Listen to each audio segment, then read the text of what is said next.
கனமழை பொழியும் ஒரு இரவு அது. 10 வயதான ரியான் நண்பர் வீட்டில் இருந்து தனியாக வீட்டிற்கு திரும்பிக் கொண்டிருந்தான். சாலை எங்கும் அமைதி. மழை துளிகள் சாலையை தட்டும் ஒளி மட்டும் வெறுமையில் எதிரொலித்தது. ரியான் எச்சரிக்கையுடன் விரைவாக நடக்கத் தொடங்கினான். அந்த நேரத்தில் அவனுடைய பின்னால் பதப்பதக்கும் காலடியின் சத்தம் கேட்க ஆரம்பித்தது. அவன் உடனே திரும்பினான். யாரும் இல்லை. சாலையின் நீர் மட்டுமே இருந்தது. சில அடிகள் சென்றவுடன் அதே சத்தம் மீண்டும், ஆனால் இந்த முறையில் வேகமாக மிக அருகில் கேட்டது. ரியான் நடுங்கிய குரலில் கேட்டான், யார் எங்கே என்று. அந்த கணத்தில் தெரு விளக்குகள் திடீரென மின்னின. குளிர் காற்று அவனது கழுத்தை பற்றி கொண்டது. அப்பொழுது அவனுக்கு பின்னால் ஒரு மெதுவான நீல ஒளி உருவெடுத்தது. மழை துளிகளே ஒன்று சேர்ந்து ஒரு சிறிய சிறுவனின் உருவம் உருவாக்கியது. ஒளிரும் பார்வையுடன் நீர்த்துளிகள் வழிந்தோடும் உருவம் அது.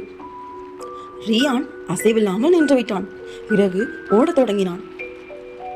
அந்த மழை சிறுவன் அவனிடம் அமைதியாக கை நீட்டி ரியானின் பையை சுட்டிக்காட்டி சொன்னான், நேற்று இது உன்னிடமிருந்து தவறிவிட்டது என்று.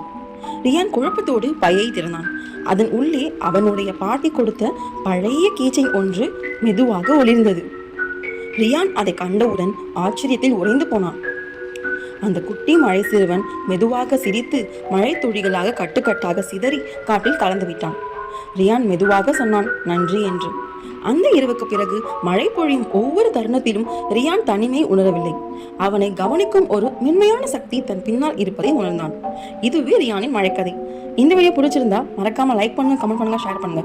இது போன்று மேலும் வீடியோக்கள் பார்க்கணும்னா இந்த சேனல் சப்ஸ்கிரைப் பண்ணிக்கோங்க. இந்த வீடியோ பார்த்ததுக்கு நன்றி.